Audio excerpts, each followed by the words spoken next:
Statement now. Seriously, I'm going to give you what you want. I know you don't want to be bothered with my humor, my jokes that I get from a local archaeologist. I know you don't want to be insulted by my singing. Why should I sing at you when you've been so nice to me? And I know you don't want to be bothered with my amateur magic. And I know what you want, and you're going to get it. I'm going to give it to you. You want the facts, you want the gossip, don't you? You want to know about Doctor Who behind the scenes and all the ins and the outs. And I'm going to give you the ABC of it and the XYZ of it. In America, they say the XYZ of it. I'm going to give you the ABC of it, the XYZ of it, and the JNT of it. I'm going to pull no punches. And more than this, I'm going to tell you all about myself. For years, I admit, I've been something of an enigma, wrapped in a conundrum, shrouded in mystery. But today, I'm going to open up for you.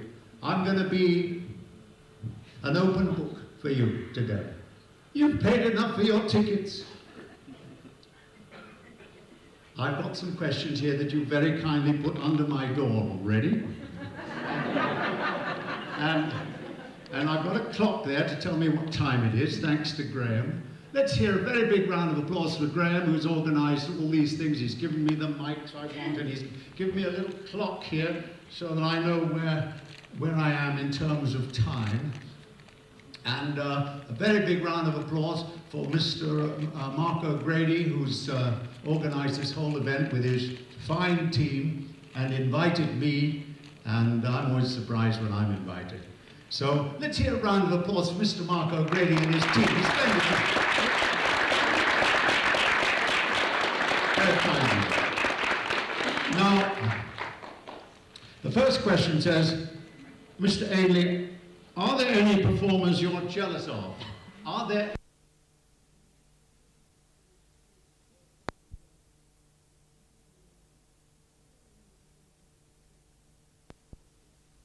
the English language when I'm studying body language, and I'm very pleased with one or two of the messages that I'm getting this morning.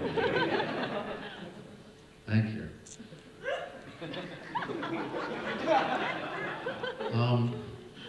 Mr. Andy, do you do any impersonations? No, I don't. I don't do any impersonations. But if you want me to, I will. You paid enough for your ticket. Do you want me to do some impersonations? Would you like me? Heavens above. Well, my first impersonation.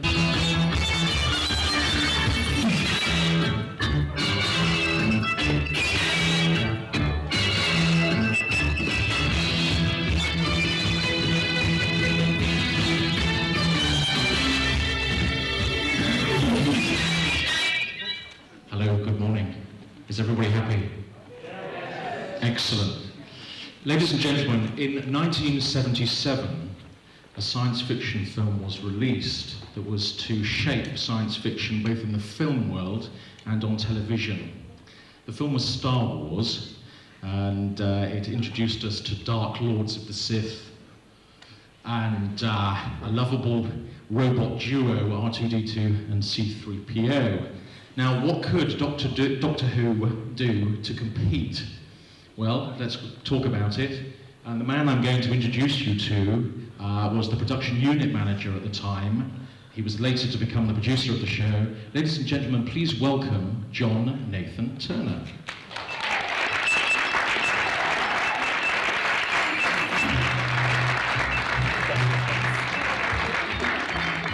Hello, John. Morning, and I thought it was a no-smoking hotel. Now, John, the producer at the time, in 1977, was Graham Williams. Yes. Do you know whose decision it was to introduce K9 to the show? Well, I mean, we all know that Bob Baker and Dave Martin devised it, and I think they devised it initially purely for one story, that story being The Invisible Enemy. And I can recall that there was an awful lot of effort went into the design of it, the look of it, considering that ostensibly it was only going to be in 4 parts.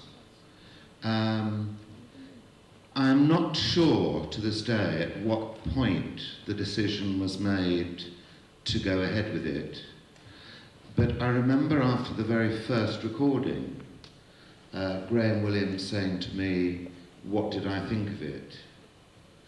And I said that I thought it was a pain in the backside in terms of the problems it created on the studio floor. But I could see that it was quite clearly had the potential to be very, very popular. And immediately, not because of my content, but because of Graham's decision, it was inserted into future episodes. And I think that my feelings, as I've just sort of reiterated them, were actually echoed by virtually everybody on the production team. That it was very, very difficult to work with, very difficult to manhandle. And yet, despite that, because of the very fine design of it and the characterization that the actor brought to the voice, it quite clearly had an appeal. And I think everybody sort of agreed with that sort of, that kind of standpoint. But when the final decision was made, I'm not absolutely sure. Thank you. I think we ought to have K9 come on stage, and to bring him on, we have a gentleman who actually operated K9 through some of the stories. And he's here to talk about the design, Mr. Steve Camden.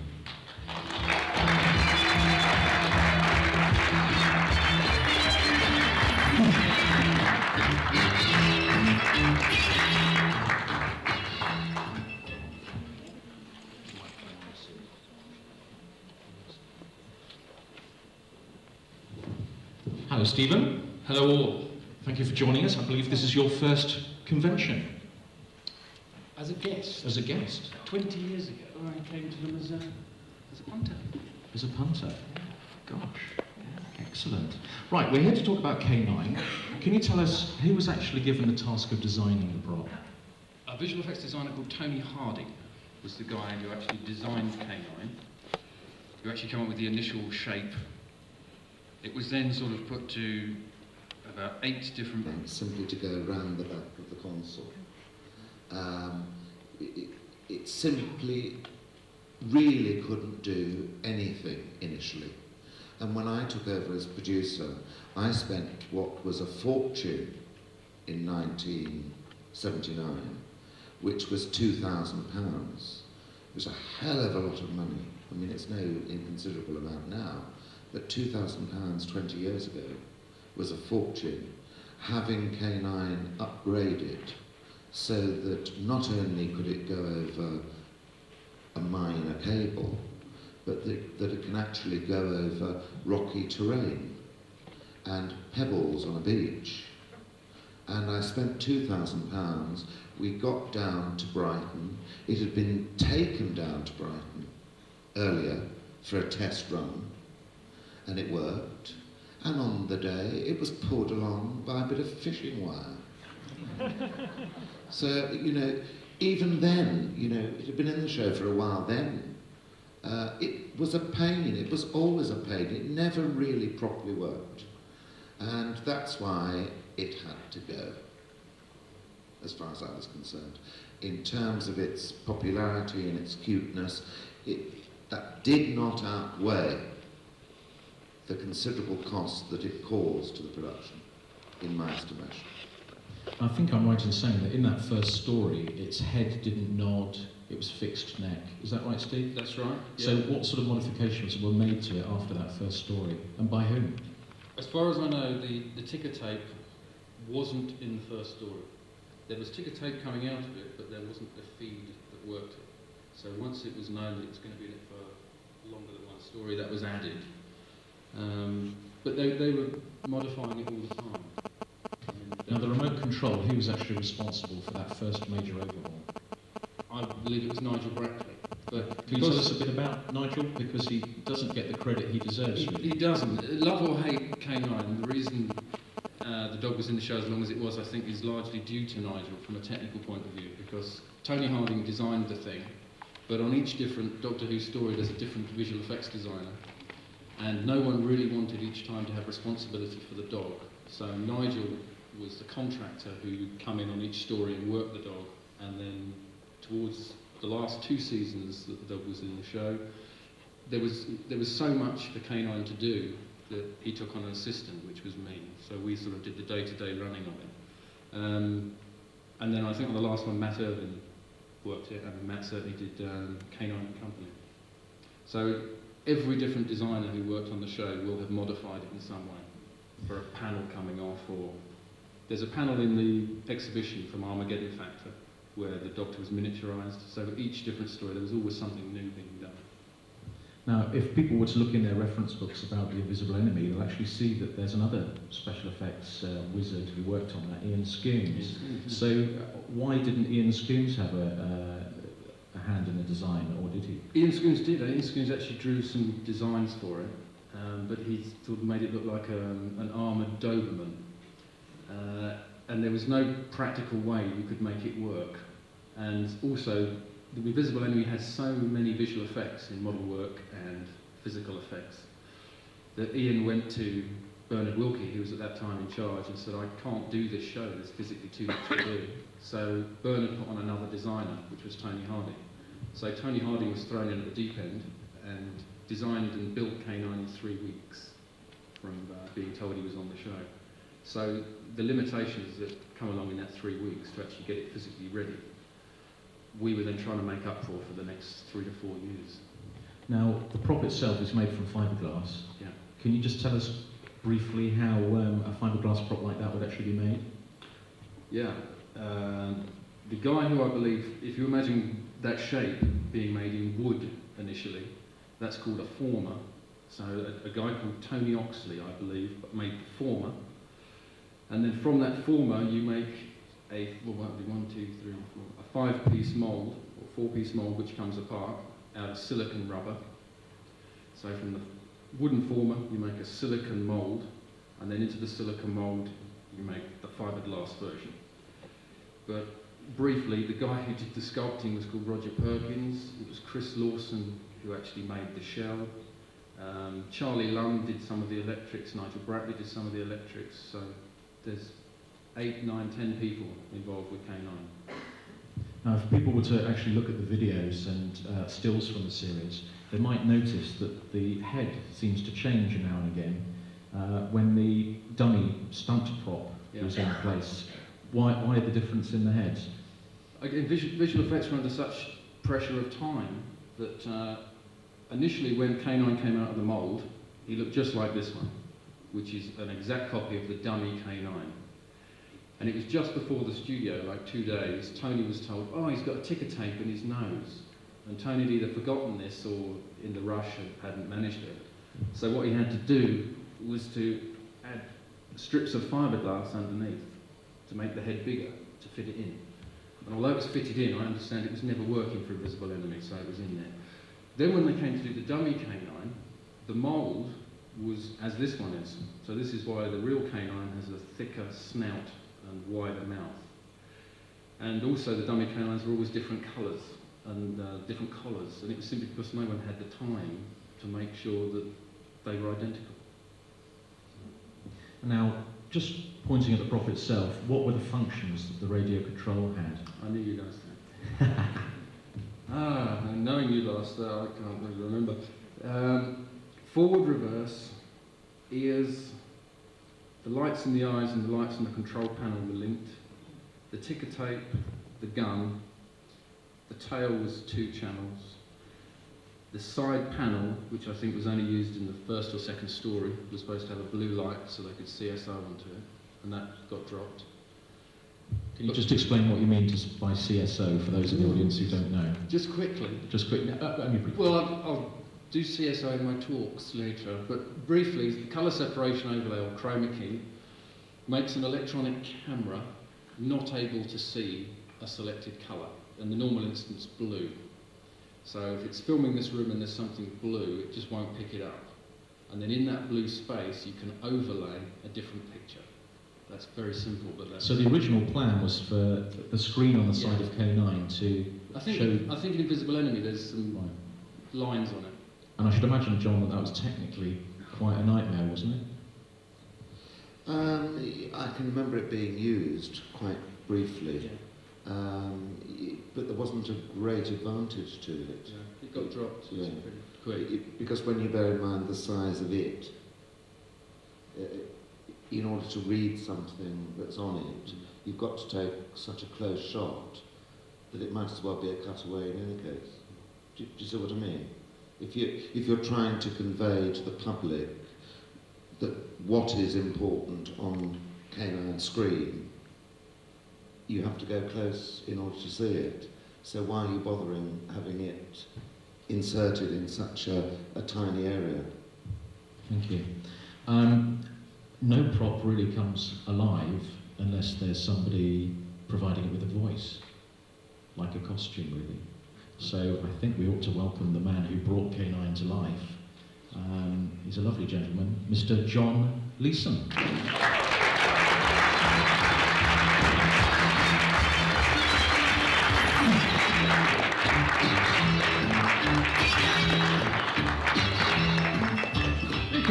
Thank you very much indeed. It's lovely to be here as the other side of the pain in the backside, if you follow me. Yes. He doesn't have a very good reputation, does he? No, With people who work he with him? didn't deserve it in the studio, I have to say. I vividly remember the first story, The Invisible Enema. No, whatever it was. Sitting right at the back of the studio, behind a flat with a microphone like this, a little screen in front of me. I had done in rehearsal all the things I was supposed to be doing, because I was running around on the studio floor being an eyeline for everybody else, and he wasn't doing it. And I felt terribly guilty. I felt terribly unprofessional, because I'm not making the moves that I'd rehearsed. And by which time I suppose I bonded a little bit with the character, and so he was me and I was it, if you follow me.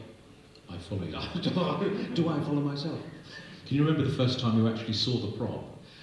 I remember the first time I saw the blueprints.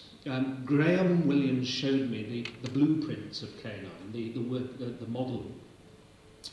And of course I noticed that it had got a Scotty tartan collar. And I said to Graham, well, do you want him Scottish? And say, oh, no, nothing like that, please, no. So I said, well, I'll stick a few voices on tape and let you pick and choose which you think might work. So I did that, and about a fortnight later I had anguished calls from Graham's office saying, have you accepted the job? We haven't heard back from you. And I thought, of course, the onus was on Graham to appoint me to the post. I didn't realise I was being offered it there and then. And now look what's happened. Here we are, sitting in Coventry 3 zillion years later. Something like that. So, why you? Yeah. Was voiceover your thing at that particular Not time? necessarily. I'd done a lot of voice work. I'm a sort of working, sort of jobbing actor. I'll do anything, go anywhere, put my face somewhere or other. But I had done voice work with Derek Goodwin.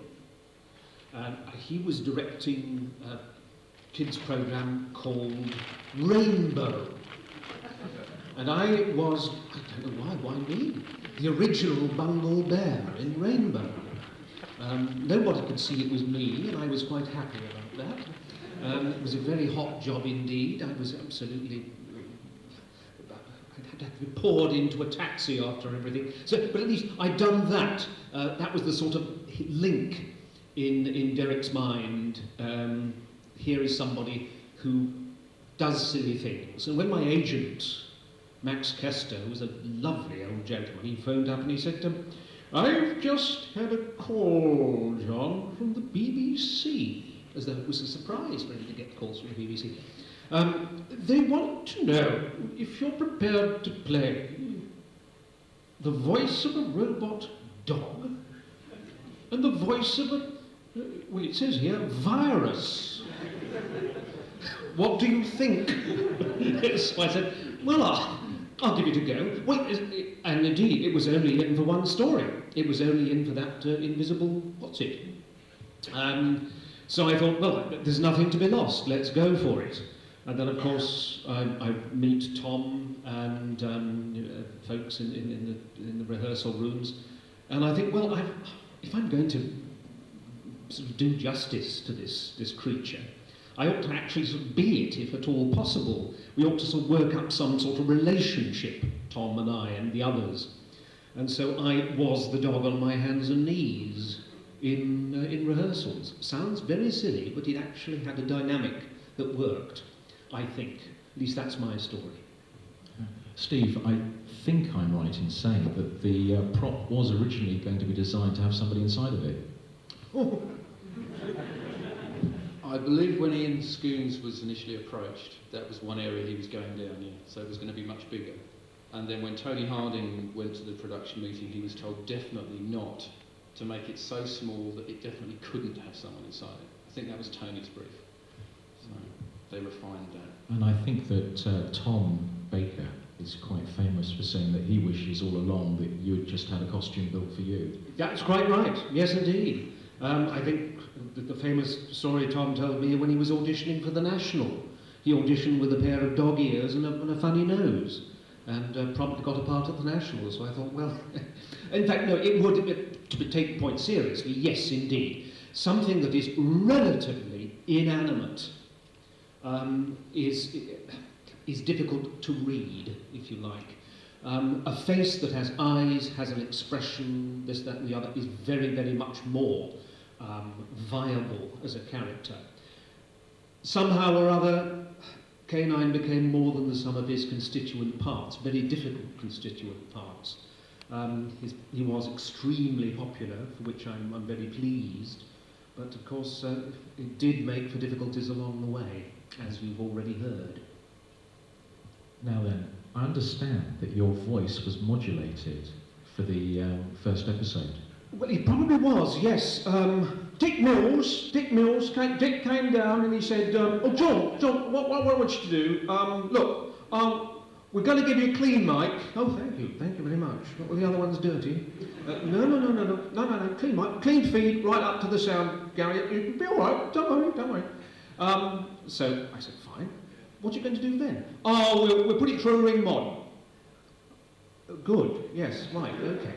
Well, you see, the brief is really, you see, we've got to make you sound as if you're like a tiny little tinny voice out of a little tranny from Woolies.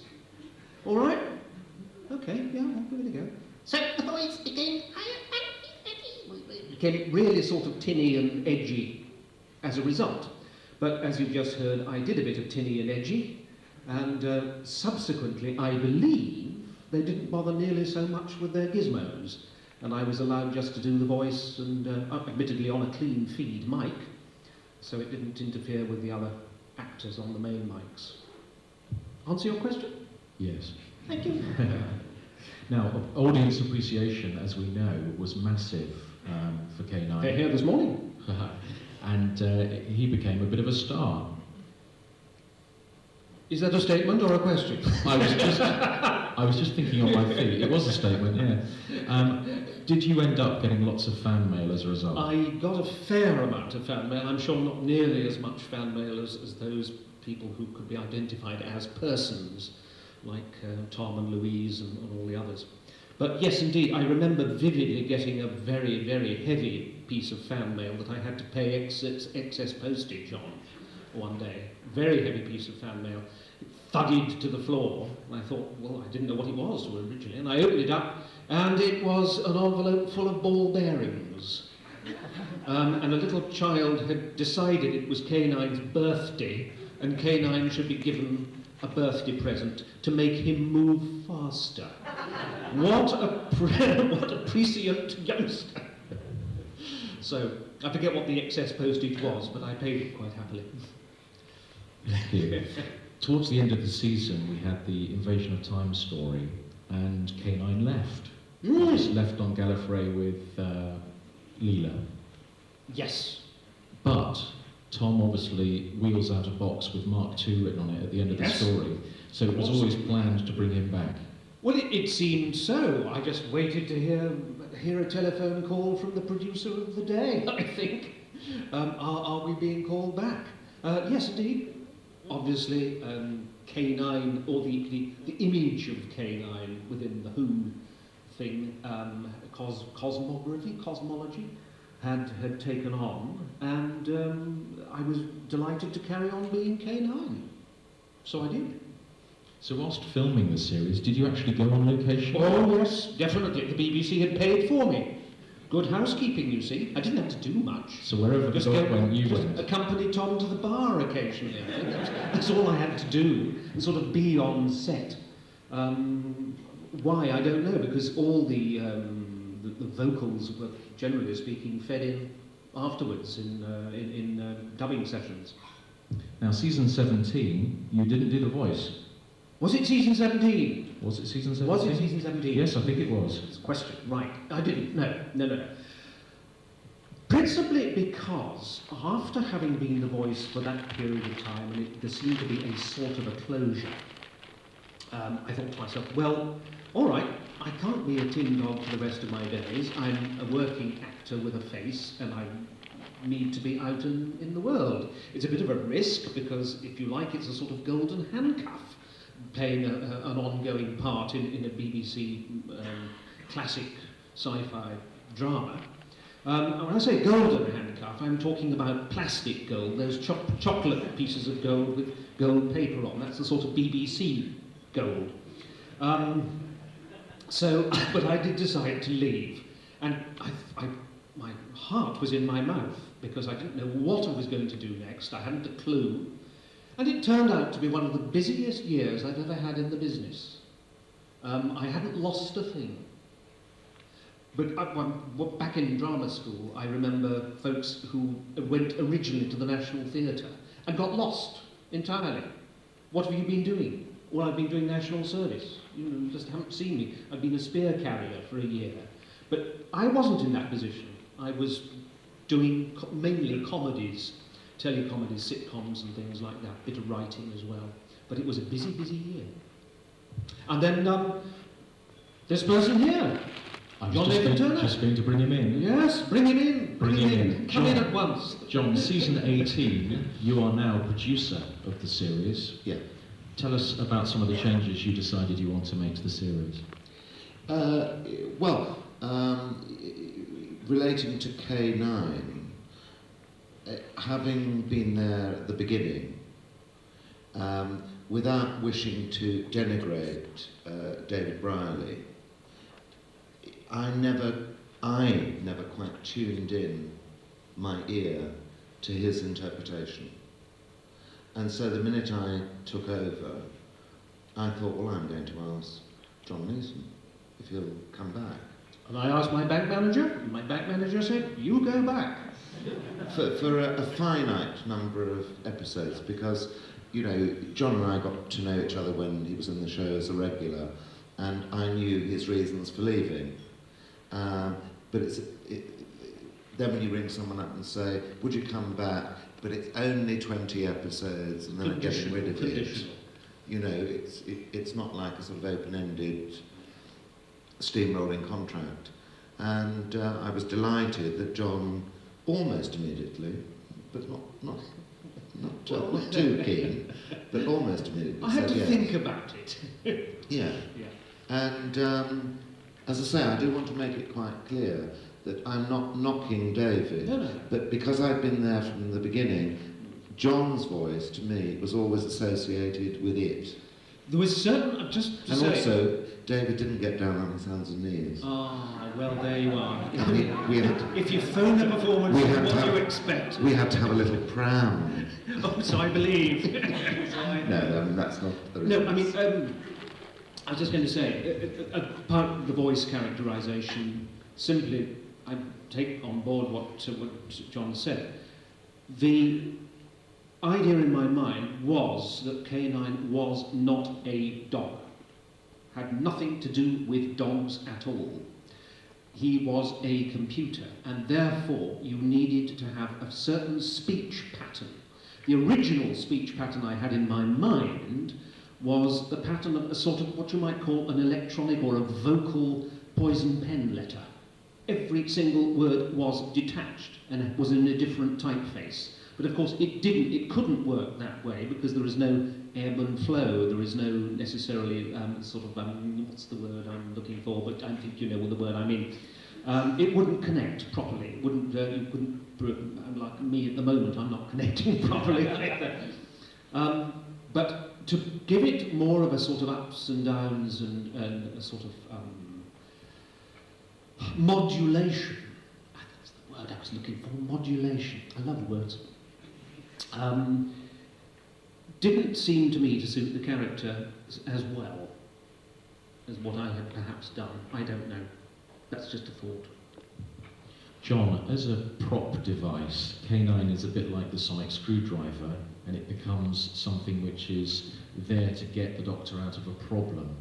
So to that end, he ended up blowing his head off and various prop device, things in the plot to get him out of the stories. Yeah, I think that once I'd made the decision about the finite number of episodes, I knew that there would be a reaction from the general public. And also I knew how difficult it was to work. And so what I decided to do was to keep teasing the public with, like in the first story, opening scene, went into the sea, exploded, didn't see it until the end of episode 4. In another story, I think we chopped its head off. Yeah, very painful. We did all kinds of things. Bill Fraser used to kick me. Oh yes, the late Bill Fraser. The late Bill Fraser. Said at the producer's run, I'd worked with Bill about 4 times, and he said, there's a bit of business that I've put in, and if you cut it, I'm going to walk out. And I said, what is it? He said, I want to be the most hated man in Britain. I'm going to kick that bloody dog. He did. But so we kind of teased the audience with these kind of false endings, thinking that by the time it finally went, into the sunset with Lalla in eSpace, that perhaps people wouldn't mind so much. But of course, 2 newspapers ran Save K9 campaigns. I think it was the Star and the Sun and Front Page and ring this number and get your free badge, and all that started. And in fact, there was pressure on me from the controller of BBC One, Bill Cotton, it was too late to get rid of it, not to get rid of it, but he wanted it brought back. And my boss, the late Graham MacDonald, called me in and said, Bill Cotton's very, very worried about all this, with K9, and thinks that we might have made a mistake. Oh, might we? So, would you like to think about bringing it back and get back to me within a week? And I went back the following day and said, I really don't think it's worth bringing back, but what about a special that could turn into a series? And the same day, Bill Cotton got back and said, I'll take the special and we'll have it for Christmas. And hopefully there'll be a series to follow on from it. So that was the background to it. But there was pressure. It's amazing. I know that it's very easy for newspapers to jump on bandwagons and kind of run campaigns, but that was the power of it.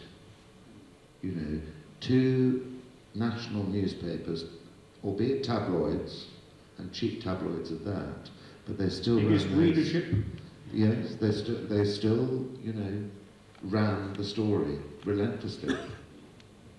To that end, I believe you actually wrote the storyline for the special. No, I didn't. I suggested that it involved black magic. No, the story was Terry Dudley. Well, the story we're talking about is obviously K9 and Company, and the dog can't appear on his own. We need somebody to go with it. What did you think about the leading man or lady? Was it right from the start who we're going to have on stage in a minute, or what? I think it was. You know, it's when you come to conventions and as John says, you know, 20 zillion years ago, it's very difficult to remember orders of events or precise feelings. What flashed into my mind immediately was it wasn't going to be called K9 and Company. I wanted it to be called A Girl's Best Friend. You know, a man's best friend is his dog, so the girl's best friend. But Bill Cotton didn't like that and wanted K9 in the title. K9 is hardly what you might call a leading actor. On a lead, maybe, but yes, it's a curious juxtaposition, K9 and Company. But if you think about the title, A Girl's Best Friend, It's much better. and you know, leading up to obviously bring on the next guest, but I mean, you can see that in my mind, quite distinctly, the star of it was to be the leading lady. Sure. Girl came before friend, rather than K9 before Company. To that end, ladies and gentlemen, it gives me enormous pleasure to welcome to the stage Miss Elizabeth Sladen.